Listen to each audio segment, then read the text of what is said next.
On stage, ladies and gentlemen, can you please welcome Mr. Virat Bhatia and Minister Ashwini Vaishnaw.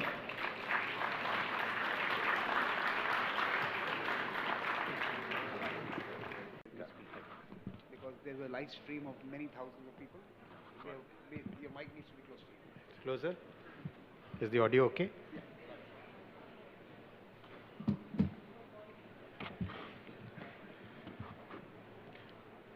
Good morning, ladies and gentlemen. Request you to all please settle down. We'll start the session. We have about 30 minutes. You know, it's a tightly planned session.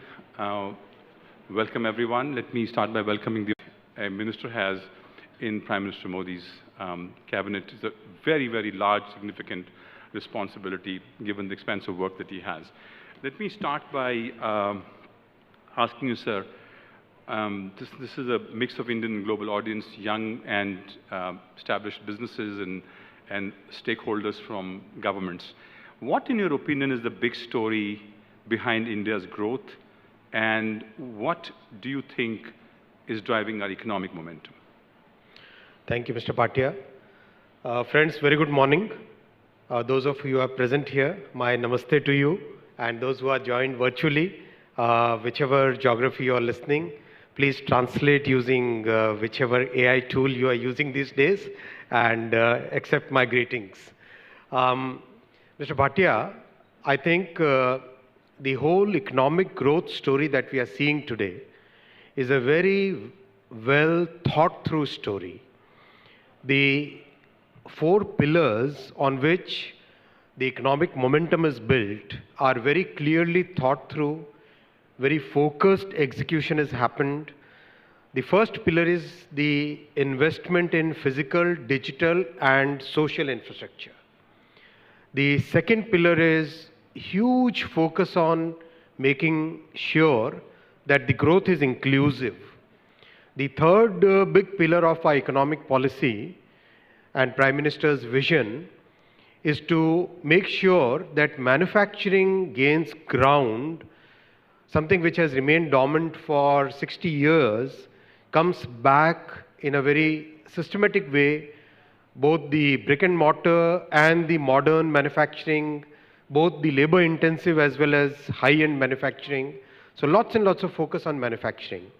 And the fourth big pillar on which this economic momentum is built is huge amount of simplification. More than 1,500 archaic laws have been removed from the statute book. More than 40,000 compliances have either been removed or simplified. So all the 4 pillars, there has been consistent work over the last 10 years. The work is giving us the result despite the shock of COVID and the shock of conflict in Ukraine, Russia. Despite all that, our economy is today growing at a consistent clip at a very good rate, and today we can say with 95% confidence interval that for the next 10 years, India will continue to grow at 6 to 8% consistent growth rate, and that can be said with a very high level of confidence because practically everything that needs to be put in the foundation for this growth has been put in, the results are visible, and there is a consistency in the growth. In the coming 5 years of Prime Minister Modi ji's third term, our focus will be to reinforce all these 4 pillars in a significant way. Thank you. So you talked about a decade, and then we have a 47 plan, 100 years of independence, Amrit Kal, the Honorable Prime Minister has declared.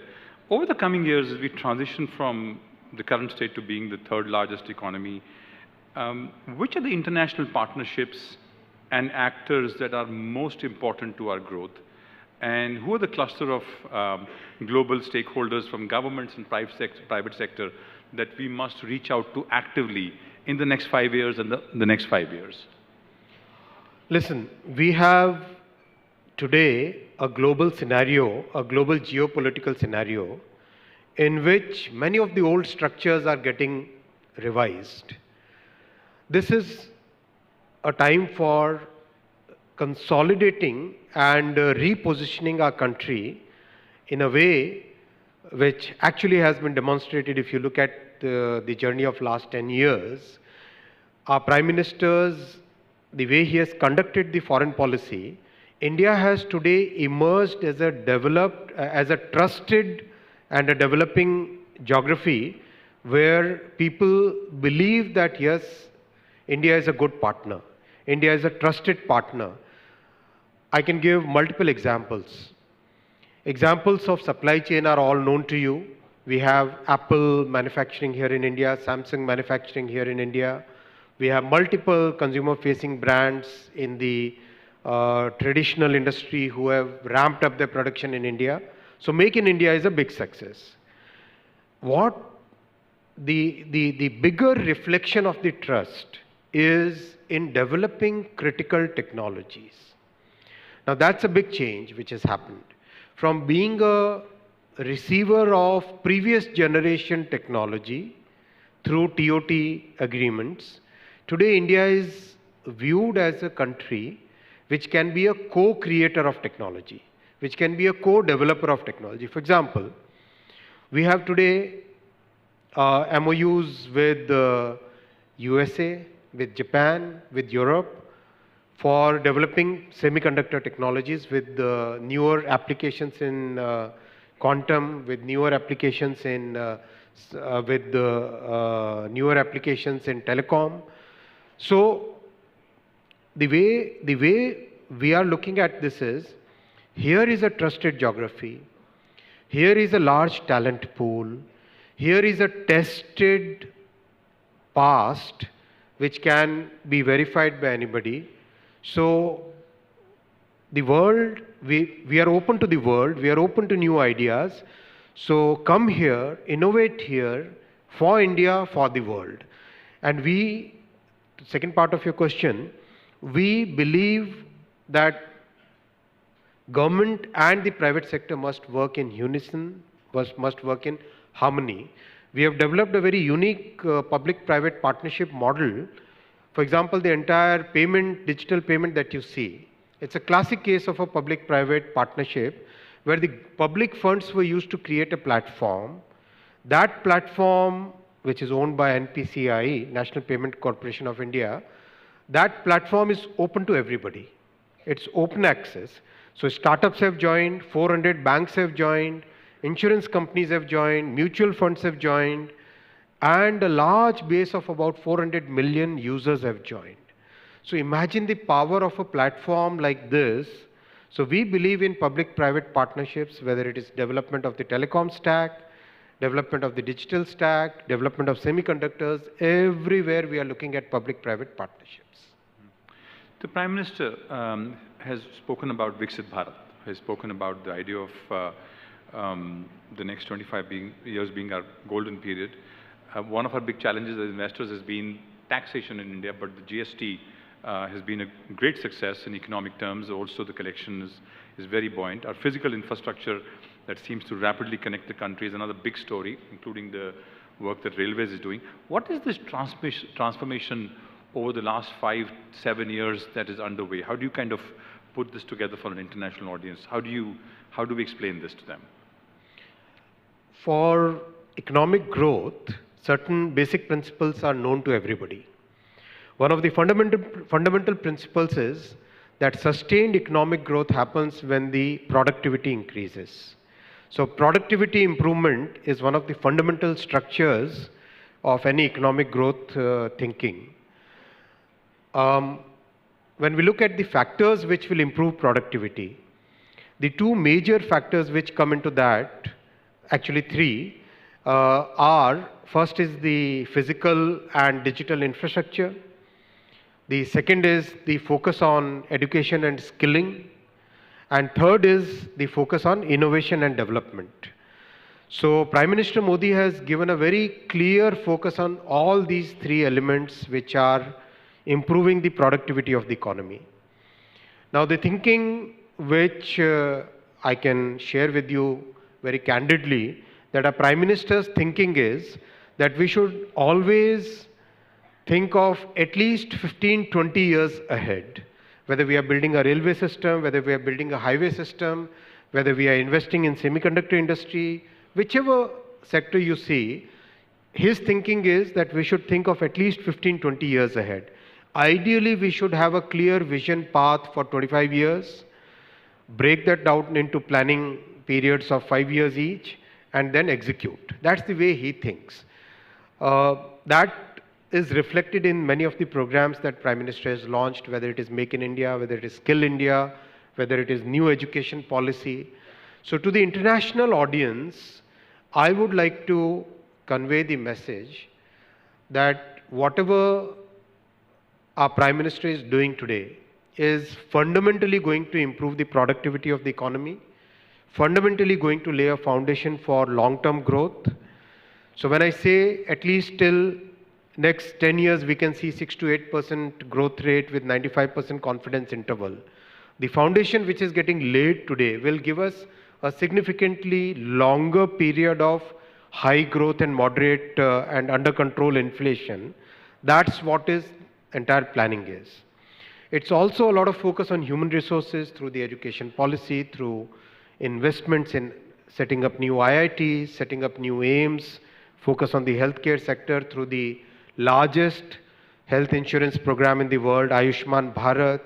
So in a sense, making sure that the bottom of the pyramid and the social harmony is maintained, bottom of the pyramid grows along with the growth of the economy. All these factors combined together is a growth story. If you look at in a very simple words, I would like to say all the foundations which are required for having a sustained growth are being set.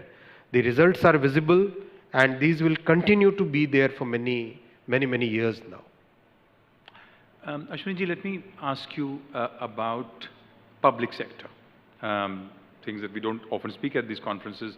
For the international delegates online and in the room, public sector are companies that are either owned by government or partially owned by government, where government has equity or management, etc. And for a while it was felt that they were the temples of modern India, then it was felt that they were a drag on the economy. So we've had sort of varying views. How do we prepare public sector, including those that you've been spearheading now very successfully and transformed some of them through investment? What is the role of domestic equity, sovereign funds, long-term capital in public sector space, especially given the view that some people think that we should come out of it, but there are some that are strategic. Can we sort of talk about that for a few minutes? Yes, it's a very interesting set of discussion. See, we should look at public sector from the perspective of reality. I don't think we should have a very dogmatic or an ideological thing about any particular part of the economy. Economy is something which should be seen from the prism of reality, prism of what we have today, where do we want to go, how do we go there. That's the way of thinking I think we should have.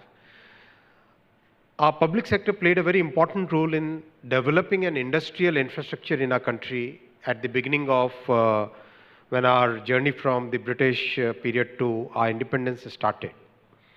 We must value that.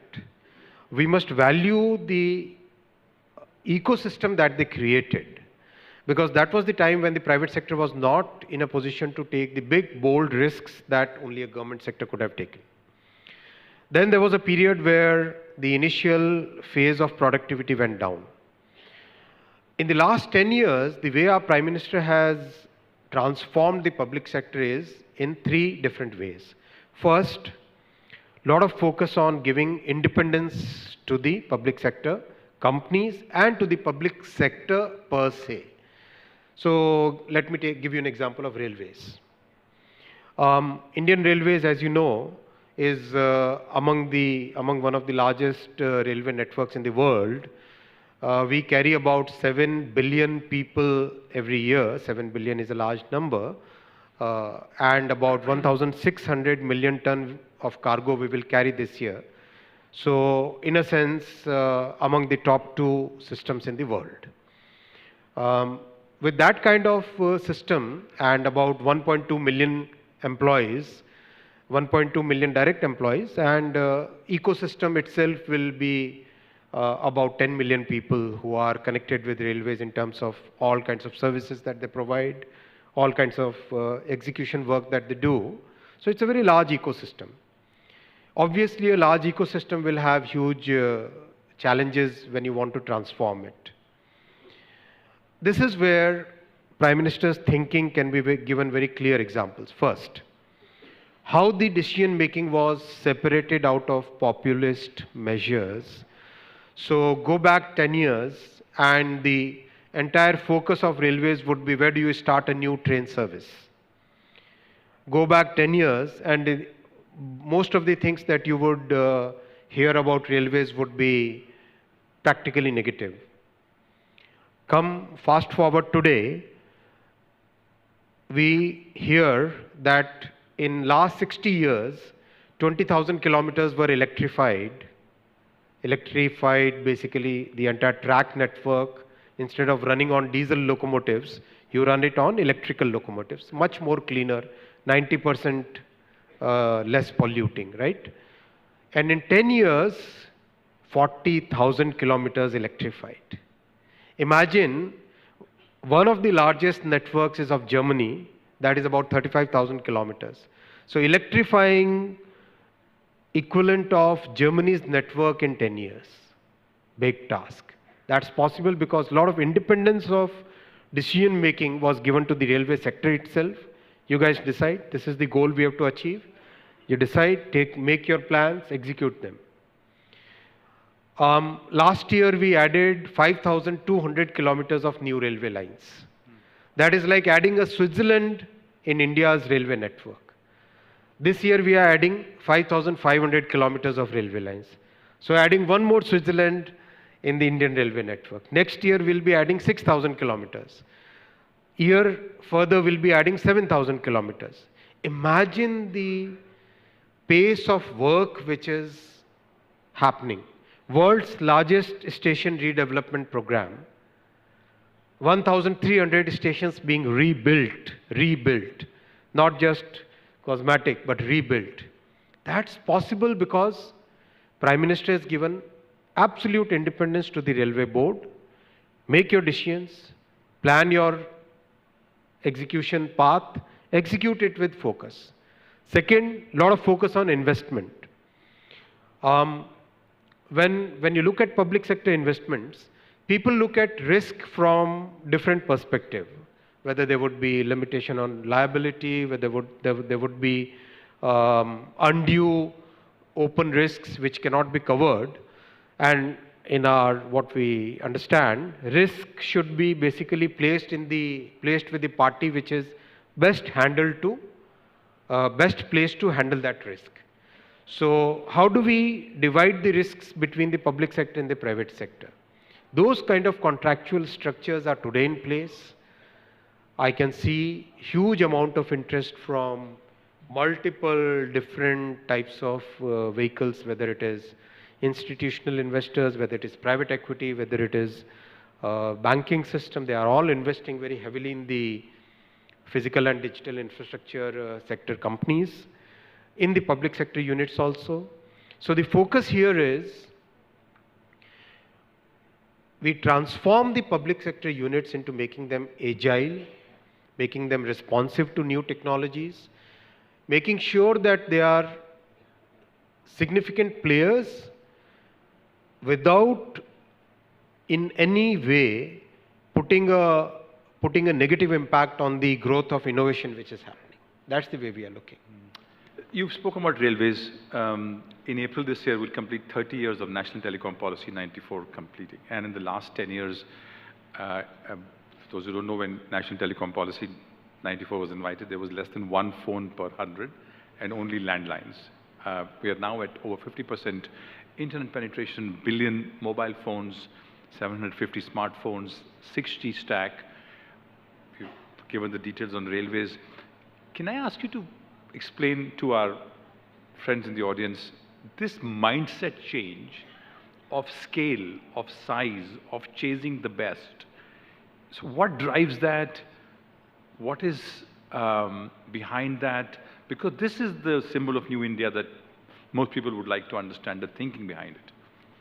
Well, it's a direct reflection of the way our Prime Minister works. You go with this kind of achievement, he'll say, no, do this. You go with this, he'll say do this. He always makes us think big.